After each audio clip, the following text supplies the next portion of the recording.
Hello, guys, and welcome to another episode of Skinwalkers, the ASMR. Oh, poop. I just gave away the ending, didn't I?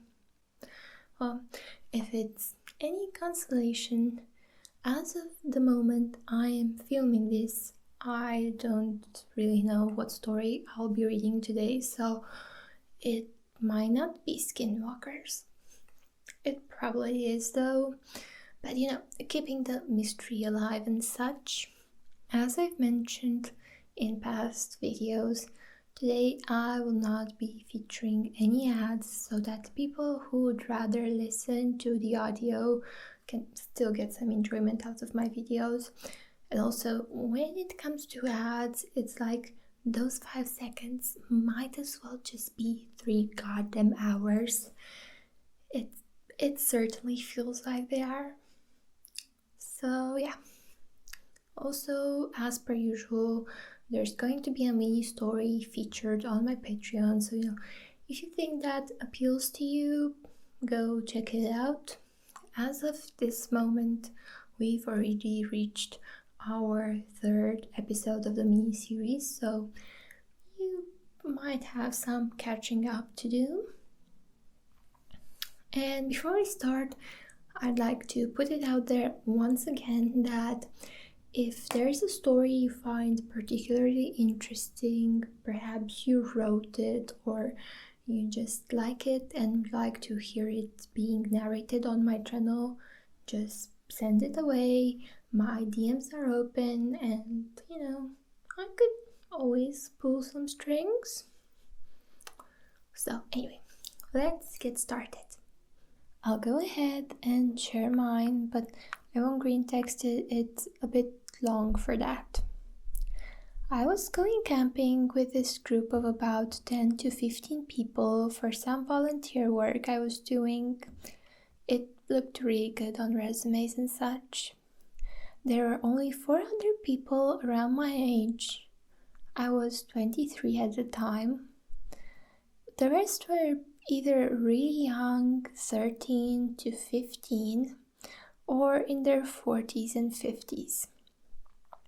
The 4 others and I were pretty good friends, and we usually don't get much sleep whenever we're spending a weekend together. This trip was for 3 days. It was spring break, and I hadn't slept the night before, but I'm conditioned on going on no sleep pretty well. So I had no problem when one of the 4 suggested we go on a hike. We decided to go pretty late at night so none of the youngsters would follow us. Unfortunately, our plan didn't work, and we ended up with an entire pack of teenagers following us. We had an obligation to watch them because 3 out of 5 of us were actually volunteers, so we had no choice. We decided to make it short and take them on a pretty rough hike so they wouldn't come with us whenever we went hiking the next time. That, predictably, ended up being a pretty bad idea. We ended up splitting up into several groups. I stayed with one group with one of my friends, one of the 4, the big guy. And we decided to trail some deer we spotted earlier. The deer scared one of the girls, who screamed at the top of her lungs and was being skittish about everything out there. Another was with the other group of kids, and the last one decided to head back to camp. Needless to say, the hike was ruined. We ended up far enough from the camp, and while there were a bunch of annoying teens with us, we were convinced one of the kids from the other groups was in the forest trying to fuck with us.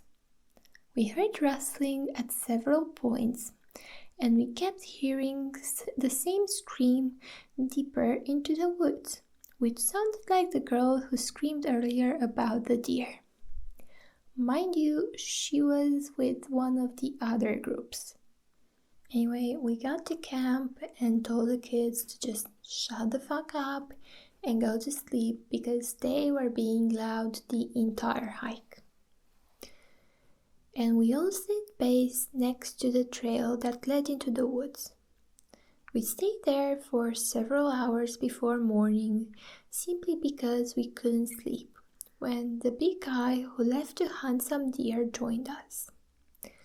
Later on, I was discussing with him how the deer seemed abnormally large, and he just turned to me with a serious look on his face and said, "Those weren't deer."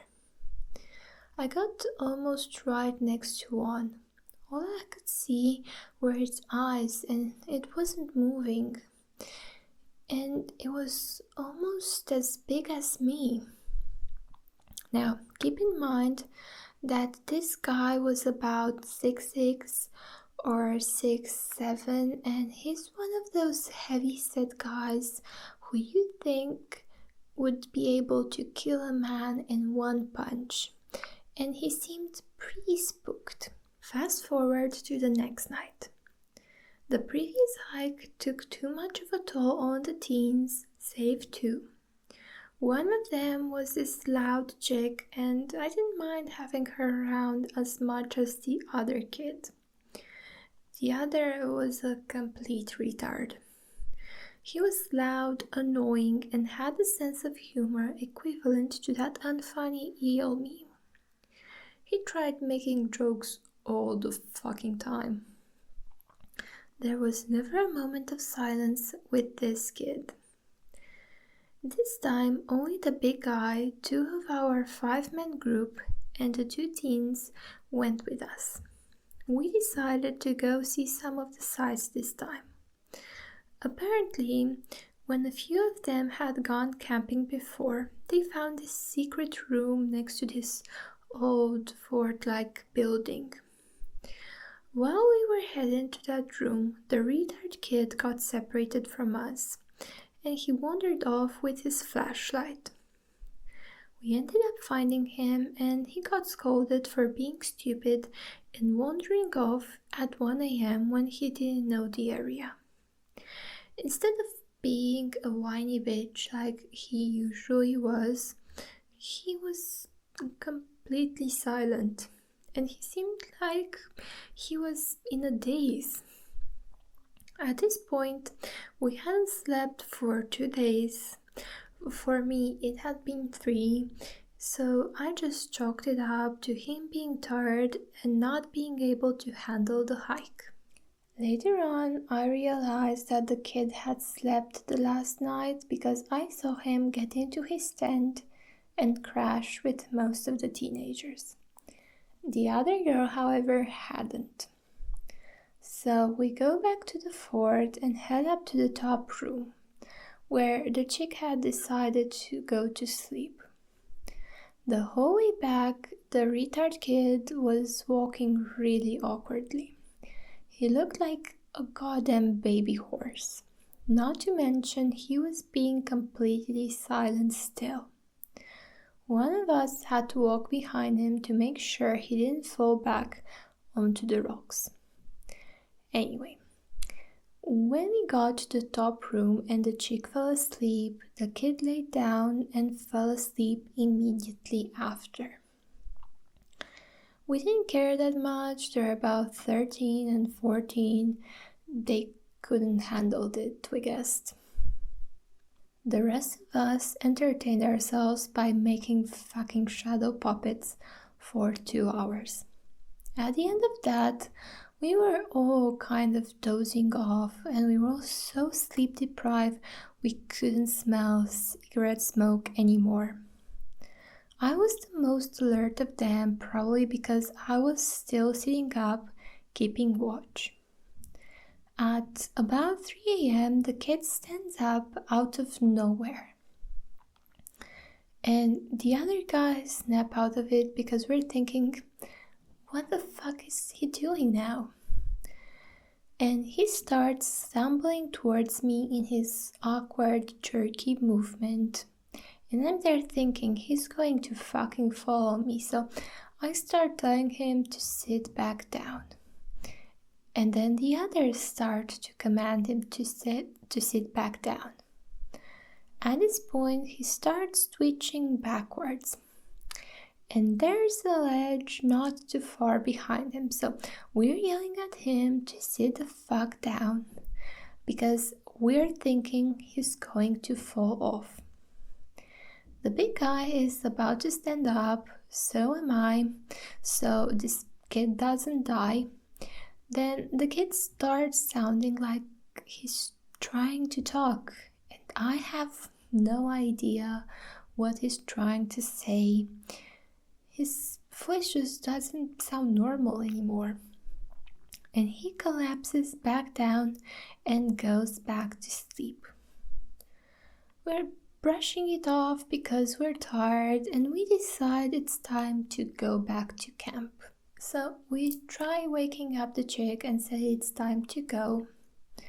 As we try to wake up the kid, he won't budge. My first thought is, he's dead, Jim. But the big guy tries picking him up and he ends up standing up on his own. But he still isn't moving correctly.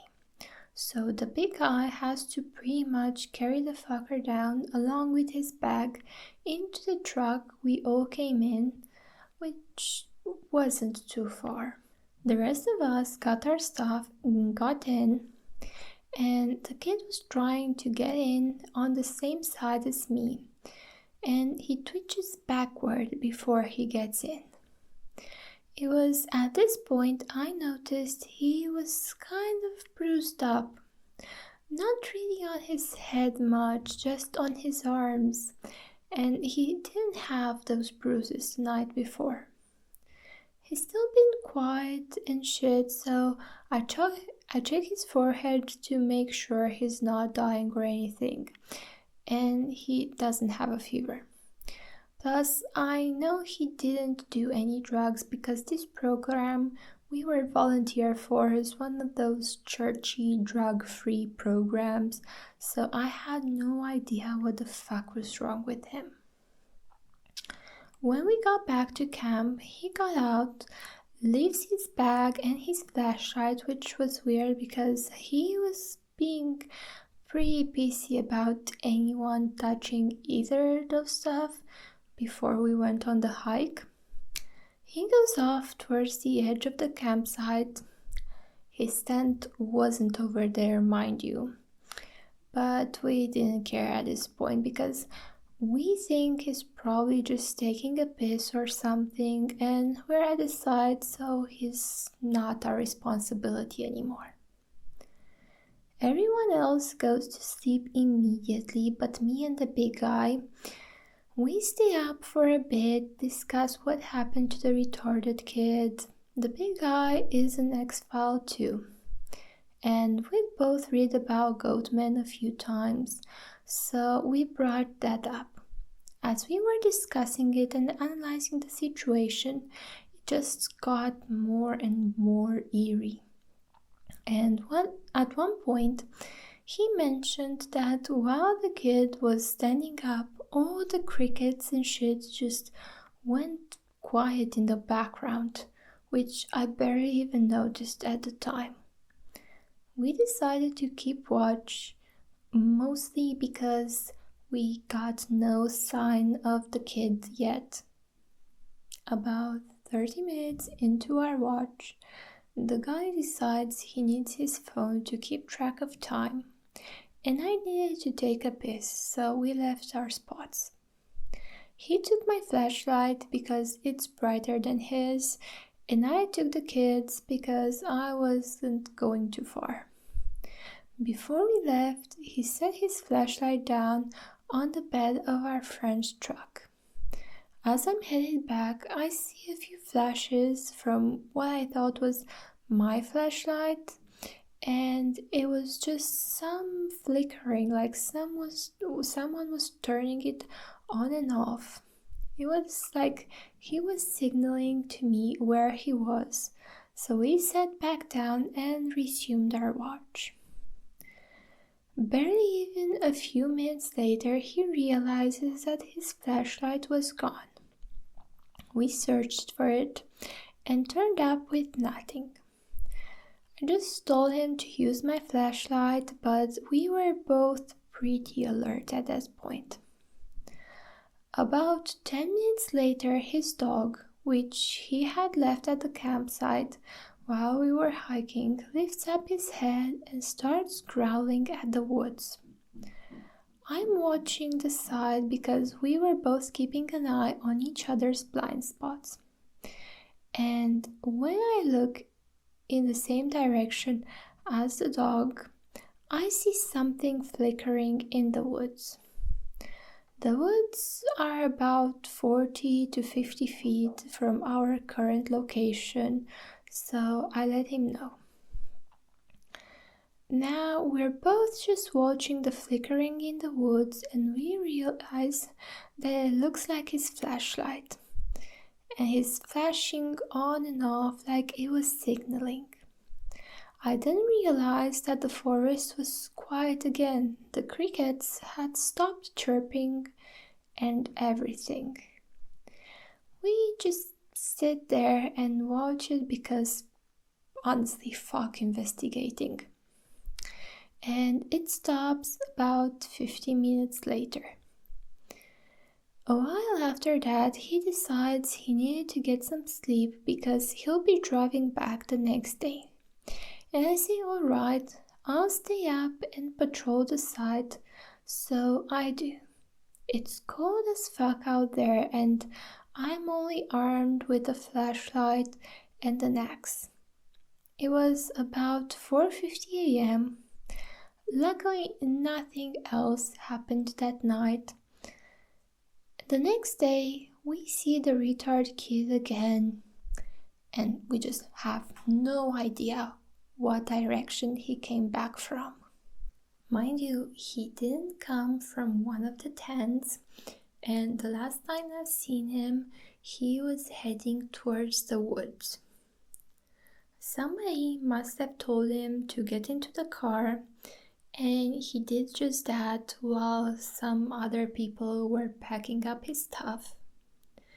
Nobody else noticed his weird speaking pattern because everybody was so busy packing up their stuff and loading it up. When we got back, I headed home immediately to shower and get some sleep. The next time I went back to the place I volunteered for, the kid wasn't there. That kid was always there. This happened over a week ago, and I still haven't heard anything about the kid, nor have I seen him. And that concludes our story for today. Thank you guys so much for watching until the end. Special thanks go to my Patreon supporters, so in no particular order. Shout out to Ari, Katya Hancock, Blake Crone, Michael Underreacting, Jesus Gonzalez, Daka, and Nate Nyman. See you guys next time, and remember, if we are all God's children, but Jesus was his only son, then that makes us all girls. So, girl pals, please watch some of my makeup videos. I really enjoy making them, but they're really struggling